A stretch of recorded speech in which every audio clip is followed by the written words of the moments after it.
Le personnel s'était habitué au comportement de Bobo. Alors, quand il a commencé à agir différemment, ils ont su qu'ils devaient enquêter. Ils devaient découvrir ce qu'il tenait, mais personne n'osait s'approcher trop près. Lorsqu'ils ont enfin compris ce que c'était, tout le monde a été surpris. Les singes ne faisaient normalement pas cela. Bobo est arrivé au sanctuaire des primates de Mafu à l'âge de 2 ans, orphelin. Il avait vu sa mère être enlevée par des braconniers. Quelques années plus tard, Bobo est devenu un adulte à part entière et est devenu l'alpha du sanctuaire. Aucun braconnier n'osait s'en prendre à lui. On pourrait penser qu'un gorille de plus de 135 kg serait intimidant, mais Bobo avait un côté doux, qu'il montrait aux autres singes et au personnel. Tous les mâles cherchent à devenir alpha, et Bobo avait atteint le sommet. Il ne laissait personne le détrôner sans se battre. Les jeunes mâles, Kibu et Nikai, l'avaient déjà défié, mais sans succès, et ils n'ont plus jamais essayé. La soigneuse de Bobo, Alissa, expliquait que lorsque son comportement devenait inhabituel pour un mâle alpha, le personnel s'inquiétait. Que faisait-il? APE Action Africa finance le sanctuaire des primates de Mafu, qui abrite plus de 300 singes et primates cherchant refuge. Alissa avait élevé Bobo et le connaissait bien, donc elle le surveillait attentivement lorsqu'il se comportait étrangement, afin que aucun autre primate ne soit en danger. Avant ce changement de comportement, Bobo marchait toujours fièrement. Mais récemment, il avait commencé à se cacher dans les hautes herbes chaque fois que les portes se fermaient. Alissa a compris qu'il ne se cachait pas lui-même, mais qu'il cachait quelque chose. Tout le personnel savait que les singes du sanctuaire étaient traumatisés d'une manière ou d'une autre. Il était crucial de découvrir ce que Bobo cachait, et rapidement. Le sanctuaire protège les primates du commerce illégal de viande de brousse et du trafic d'animaux. Le personnel est formé pour prendre soin des singes souffrant de stress post-traumatique, assurant leur confort et leur sécurité. Alissa a finalement réussi à s'approcher suffisamment pour voir ce dont Bobo s'occupait. Il ne protégeait pas un objet, il s'occupait d'une autre créature vivante. Au début, le petit animal qui pleurait dans ses mains était trop petit pour être identifié. Mais avec des jumelles, Alissa réalisa que ce n'était pas un rongeur, mais un petit primate, un galago, également appelé bébé brousse. La petite créature avait dû s'aventurer dans l'enclos de Bobo depuis la forêt environnante. C'était inhabituel car le sanctuaire ne s'occupait normalement pas des bébés brousses, et certainement pas en confiant l'un d'eux à un gorille. Le bébé brousse ne montrait aucune peur, se déplaçant autour du corps de Bobo avant de lui revenir. Alissa a noté que voir un bébé brousse sauvage était rare, surtout en pleine journée. Voir l'un d'eux interagir pacifiquement avec un gorille était encore plus rare. Alissa a dit que c'était l'une des choses les plus fascinantes qu'elle ait jamais vues. Les primates sauvages et les primates secourus n'interagissent presque jamais. Nous n'avons jamais été témoins d'un primate sauvage interagissant avec un primate secouru, expliqua-t-elle. Mais le positionnement unique des enclos de Mafu, au cœur de la forêt, a créé une rencontre unique dans une vie entre un petit sauvageon et un immense gorille amical, qui est rapidement devenu une grande attraction pour les autres singes. Le petit Galago était heureux de jouer dans les bras de Bobo, sautant pour explorer l'herbe à proximité avant de revenir dans sa main.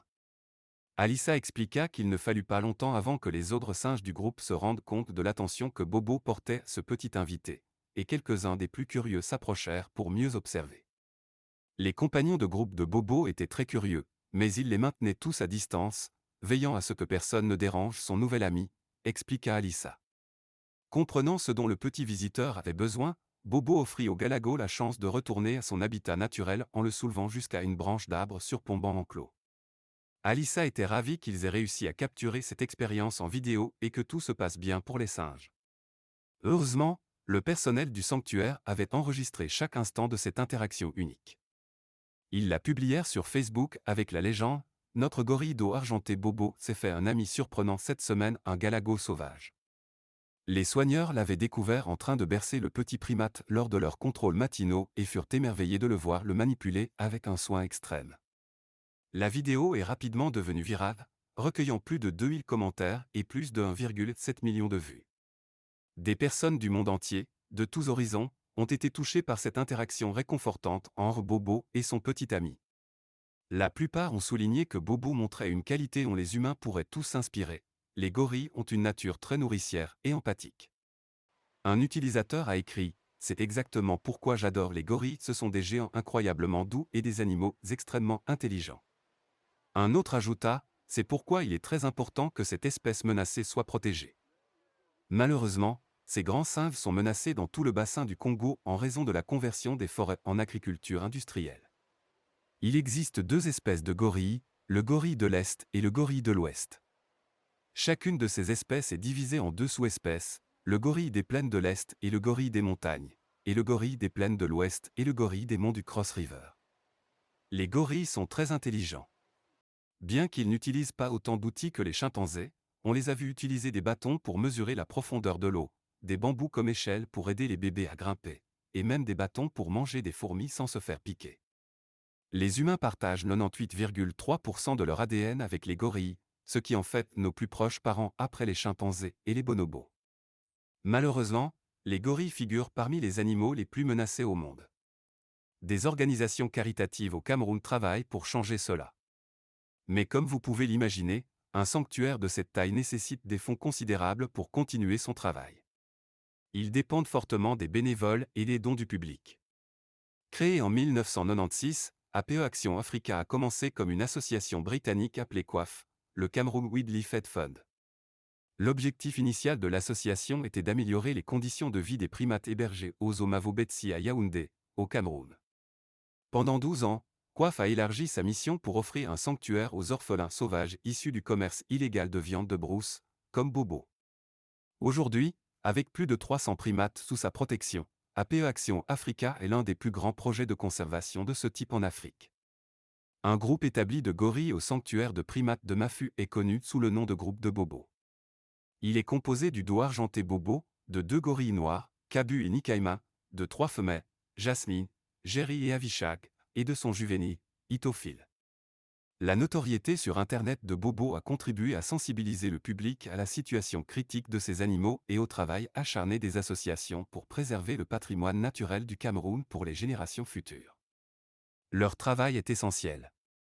Outre le commerce de la viande de brousse, la perte d'habitat est l'une des autres menaces majeures pour la survie à long terme des primates du Cameroun. Le pays possède plus de 20 millions d'hectares de forêt tropicale, mais celle-ci disparaît rapidement à cause d'une exploitation forestière non durable et du braconnage. Tout n'est pas perdu. Bien que les gorilles restent sur la liste des espèces menacées, il y a encore de l'espoir. Sir David Attenborough, qui a visité le Cameroun pour la première fois en 1979, a déclaré qu'il était incroyablement réconfortant de voir comment les efforts de nombreux groupes, communautés, gouvernements et ONG ont porté leurs fruits. Les menaces pesant sur les gorilles des montagnes n'ont pas entièrement disparu, mais le défi maintenant est de s'assurer que ces réalisations soient maintenues sur le long terme.